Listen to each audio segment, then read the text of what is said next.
Il a suffi d'un seul regard aux secouristes pour comprendre que la situation de la jeune fille était extrêmement grave.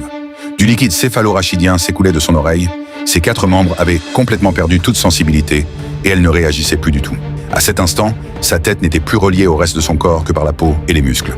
La première vertèbre cervicale était totalement rompue.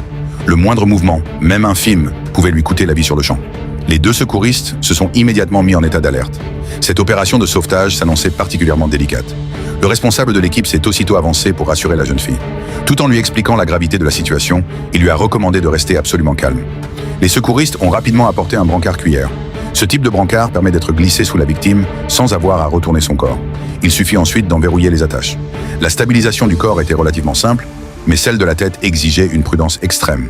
Le chef des secours a compté jusqu'à 3 avant de soulever très délicatement la tête de la jeune fille, tandis que le brancard était glissé avec précision sous son corps.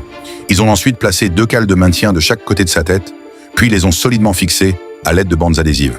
Cette manœuvre, qui pouvait sembler simple en apparence, a couvert les secouristes de sueur.